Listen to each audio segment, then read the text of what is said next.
मुंबई की तंग भीड़-भाड़ वाली गलियों में लीला नाम की एक बूढ़ी और गरीब महिला अपना जीवन बिता रही थी। उसकी जिंदगी का आधार था उसका छोटा सा सब्जी का ठेला, जिसे वह हर सुबह अपने झुग्गी वाले घर से निकालती और सड़कों पर धकेलती। उसकी कमर झुक गई थी, हाथों की रगें उभर आई थी और चेहरा झुर्रियों से भर गया था, लेकिन उसकी आंखों में अभी भी एक हल्की सी चमक बाकी थी। वह अपनी बेटी मीरा के लिए जीती थी, जो एक स्थानीय कॉलेज में पढ़ती थी और जिसके सपनों को पूरा करने के लिए लीला दिन रात मेहनत करती थी। उसकी कमाई इतनी कम थी कि कई रातें माँ बेटी भूखे पेट सो जाती थी, लेकिन लीला कभी हारी नहीं। एक दोपहर जब सूरज अपनी पूरी ताकत से चमक रहा था, लीला अपना ठेला सड़क के उस पार ले जा रही थी। उसकी चाल धीमी थी और ठेले का एक पहिया टूटने की कगार पर था। तभी एक तेज रफ्तार पुलिस की जीप ने उसके ठेले को जोरदार टक्कर मार दी। ठेला पलट गया और टमाटर, गोभी, मिर्च सब कुछ सड़क पर बिखर गया। लीला भी जमीन पर गिर पड़ी। उसके घुटनों से खून बहने लगा। जीप रुकी और उसमें से एक मोटा गंजा पुलिस इंस्पेक्टर उतरा। उसकी वर्दी पर पसीने के दाग थे और चेहरे पर एक क्रूर मुस्कान थी। लीला ने हिम्मत जुटाई और अपने बिखरे हुए माल को देखते हुए इंस्पेक्टर से मुआवजा मांगा। उसकी आवाज कांप रही थी, लेकिन उसमें एक मां की मजबूरी थी। इंस्पेक्टर ने उसकी बात को हंसी में उड़ा दिया। उसने लीला को धमकाया, उसकी गरीबी का मजाक उड़ाया और जब लीला ने कोर्ट जाने की बात कही तो इंस्पेक्टर का गुस्सा भड़क उठा। उसने लीला के चेहरे पर एक जोरदार थप्पड़ मारा। बूढ़ी और कमजोर लीला जमीन पर गिर पड़ी। उसका सिर सड़क से टकराया और वह बेहोश हो गई। इंस्पेक्टर ने उसे वहीं छोड़ दिया, अपनी जीप में बैठा और धूल उड़ाता हुआ चला गया। आसपास के लोग दौड़े आए। किसी ने लीला को उठाया, किसी ने उसकी सब्जियों को समेटने की कोशिश की, लेकिन ज्यादातर माल कुचल चुका था। भीड़ ने उसे नजदीकी सरकारी अस्पताल पहुंचाया, जहां उसकी हालत को देखते हुए उसे तुरंत भर्ती कर लिया गया। उसी शाम जब मीरा अपने कॉलेज से लौटी तो पड़ोसियों ने उसे मां के साथ हुई घटना की खबर दी। उसका दिल डूब गया और वह भागते हुए अस्पताल पहुंची। अस्पताल में डॉक्टर ने मीरा को बताया कि उसकी मां कोमा में है। सिर पर गहरी चोट थी और उसकी हालत बहुत नाजुक थी। डॉक्टर की बातें सुनकर मीरा टूट गई। वो अपनी मां के बिस्तर के पास बैठी और घंटों रोती रही। उसकी आंखों के सामने अपनी मां की मेहनत, उसकी मुस्कान और अब उसकी ये हालत घूम रही थी। लेकिन दुख जल्द ही गुस्से में बदल गया। उसने फैसला किया कि वह उस इंस्पेक्टर से हिसाब बराबर करेगी। अगली सुबह मीरा पुलिस स्टेशन पहुंची। उसने इंस्पेक्टर को ढूंढा और उससे अपनी मां के साथ हुए अन्याय का जवाब मांगा। इंस्पेक्टर ने उसकी बात को हल्के में लिया। उसने मीरा को धमकाया, जेल में डालने की बात कही और यहां तक कि उसकी इज्जत लूटने की धमकी दी। मीरा का खून खौल उठा, लेकिन वह अकेली थी और पुलिस स्टेशन में इंस्पेक्टर के साथी भी मौजूद थे। वह समझ गई कि यहां कुछ नहीं होगा। डर और गुस्से से भरी हुई वह चुपचाप वहां से चली गई। रास्ते में चलते हुए मीरा के दिमाग में एक आंधी चल रही थी। उसका अतीत उसके सामने आ गया। कॉलेज में आने से पहले मीरा एक स्थानीय गुंडे के गिरोह का हिस्सा थी। उसने चोरी की थी, मारपीट की थी, लेकिन अपनी मां की खातिर उसने वह जीवन छोड़ दिया था। अब उसकी मां की हालत और इंस्पेक्टर की धमकियों ने उसके अंदर की उस जंगली लड़की को फिर से जगा दिया। उसने फैसला किया कि वह इंस्पेक्टर को खत्म कर देगी। मीरा ने इंस्पेक्टर की दिनचर्या पर नजर रखी। उसने पता लगाया कि वह हर शाम एक सुनसान गली में अपने दोस्त से मिलने जाता है। उसने एक तेज धार वाला चाकू खरीदा और अपनी योजना बनाई। एक रात जब आसमान पर बादल छाए थे और सड़कें खाली थीं, मीरा ने इंस्पेक्टर का पीछा किया। जैसे ही वह अपने दोस्त के घर से निकला, मीरा अंधेरे से निकली और उस पर झपटी। उसने चाकू को इंस्पेक्टर की गर्दन में इतनी जोर से घोंपा कि खून की एक फुहार हवा में उड़ गई। इंस्पेक्टर ने बचने की कोशिश की, लेकिन मीरा ने उसे जमीन पर गिरा दिया और बार बार चाकू मारा। उसकी छाती, पेट और चेहरा खून से लथपथ हो गया।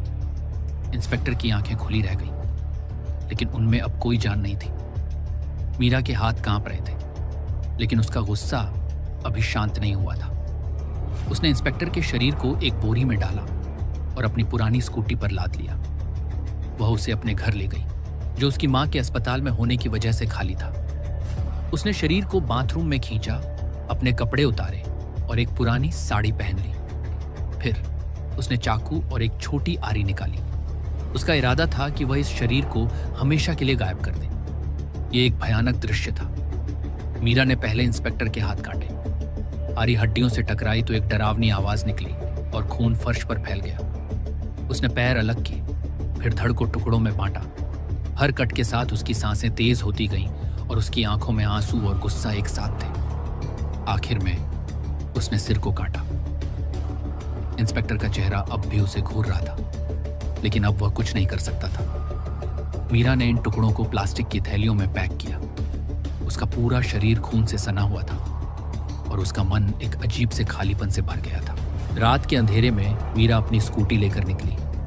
उसने शरीर के टुकड़ों को शहर के अलग अलग हिस्सों में फेंकने का फैसला किया। एक थैली को उसने एक निर्माणाधीन इमारत के गड्ढे में डाला, जहां मजदूर अगली सुबह उसे कंक्रीट में दबा देंगे। दूसरी को एक गंदी नाली में फेंका, जहां चूहे और गंदगी उसे नष्ट कर देंगे। तीसरी को उसने यमुना नदी में बहा दिया, जहां पानी उसे दूर ले गया। आखिरी थैली को उसने एक कूड़ेदान में डाला, जहां आवारा कुत्ते पहले ही उस पर टूट पड़े। हर बार जब वो एक थैली फेंकती, उसे लगता कि कोई उसे देख रहा है। वह पीछे मुड़ती, लेकिन वहां सिर्फ अंधेरा होता। इस सब के बाद मीरा अस्पताल लौटी। उसकी मां अभी भी कोमा में थी, लेकिन उसकी सांसें धीमी हो रही थी। मीरा ने अपनी मां के बिस्तर के पास बैठकर उसे सब कुछ बताया। उसने कहा कि उसने इंस्पेक्टर को मार डाला और अब वह किसी को नुकसान नहीं पहुंचा सकता। तभी एक चमत्कार हुआ। लीला की आंखें खुली। उसने कमजोर हाथ से मीरा को छुआ और उसे खुद को पुलिस के हवाले करने को कहा। लीला की आवाज में दर्द था, लेकिन एक मां का प्यार भी था। मीरा रो पड़ी और अपनी मां की बात मानने का वादा किया। इसके कुछ ही पलों बाद लीला की सांसें थम गईं। अगली सुबह मीरा पुलिस स्टेशन पहुंची। वहां एक नया इंस्पेक्टर था, जिसने उसकी बात सुनी। मीरा ने सब कुछ कबूल कर लिया। कैसे उसने इंस्पेक्टर को मारा, उसके शरीर को टुकड़ों में काटा और उन्हें कहां कहां फेंका। उसने कहा कि वह अपनी सजा स्वीकार करने को तैयार है। पुलिस ने उसकी कहानी पर यकीन नहीं किया, लेकिन जब उन्होंने जांच शुरू की तो उन्हें शरीर के टुकड़े मिल गए। एक गड्ढे से हाथ निकला, नदी से एक पैर बरामद हुआ और कूड़ेदान में सिर पाया गया। ये सबूत इतने भयानक थे कि पुलिस भी सन्न रह गई। मीरा को गिरफ्तार कर लिया गया। कोर्ट में उसने अपना गुनाह कबूल किया और उसे 40 साल की सजा सुनाई गई। जेल में मीरा ने अपनी मां की याद में एक छोटा सा पूजा स्थल बनाया। वह हर दिन प्रार्थना करती कि उसकी मां की आत्मा को शांति मिले। उसे अपने किए पर पछतावा था, लेकिन एक कोने में उसे लगता था कि उसने अपनी मां के लिए न्याय किया था, भले ही वह तरीका गलत था। यह कहानी एक मां और बेटी के प्यार, अन्याय और बदले की आग की कहानी थी, जो एक खूनी और दर्दनाक अंत तक पहुंची। मीरा की जिंदगी जेल की सलाखों के पीछे बीत रही थी, लेकिन उसकी मां की आत्मा शायद अब आजाद थी। अगर आपको हमारी मेहनत और यह वीडियो पसंद आई तो एक लाइक जरूर करें। ऐसी और बढ़िया बढ़िया वीडियो देखने के लिए हमारे चैनल को करें सब्सक्राइब और कमेंट में बताइए आपको वीडियो कैसी लगी। मिलते हैं अगली वीडियो में, तब तक के लिए बाय।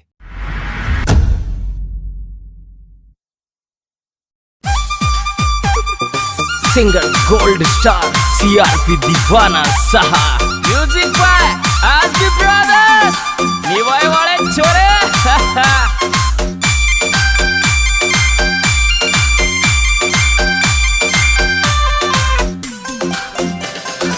येरे येरे येरे येरे येरे येरे धीरे धीरे पेक बना पतली सी बैठ बना सके डावे।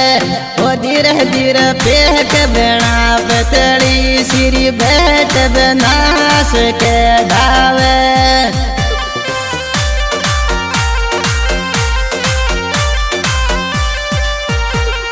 ला ला ला ला ला ला ला ला ला ला ला धीरे धीरे पेक बना पतली सिरी बैठ बना सके डावे। ओ धीरे धीरे पेक बना पतली सिरी बैठ बना सके डावे।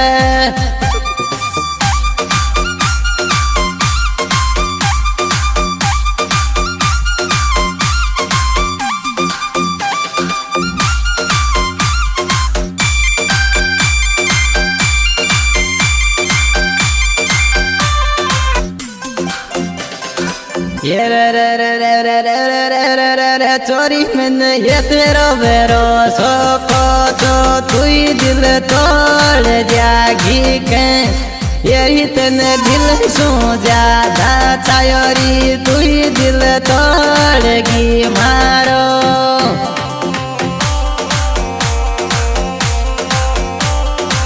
डो डो डो डो डो डो डो डो डो डो डो यारी तन दिल सो ज्यादा चायोरी तू ही दिल तोड़गी मारो छोरी तन दिल सो ज्यादा चायोरी तू ही दिल तोड़गी मारो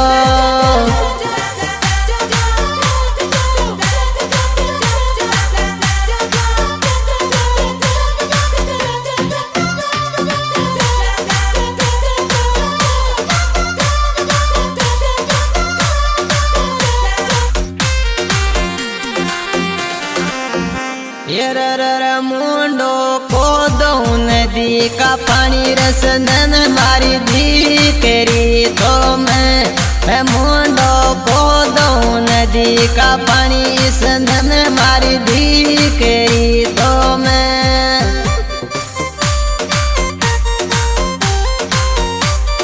डो डो डो डो डो डो डो डो डो मुंडो को दो नदी का पानी सनन मारी दीकरी तो मैं ओ मुंडो को दो नदी का पानी रसनन मारी दीकरी तो मैं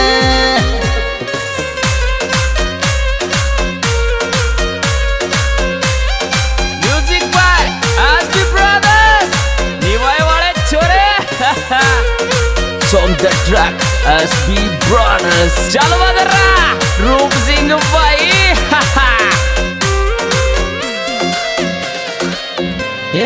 रे तारी रे चुन्नी कारी छूटी लाज सीधी के झूलरिया खानो ओरी तारी चुन्नी का छूटी लाज सीधी के झूमरिया धानो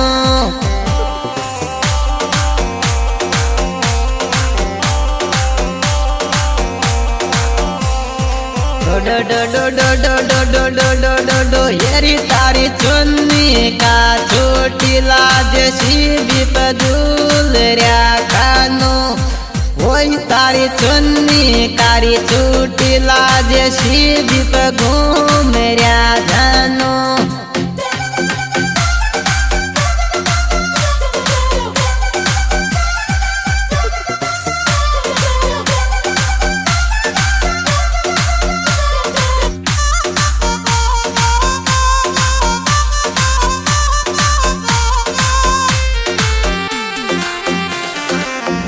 रे मोहब्बत रहेगी न दूरी मारी रे ध्यान खानों की ओ मोहब्बत रहेगी न दूरी मारी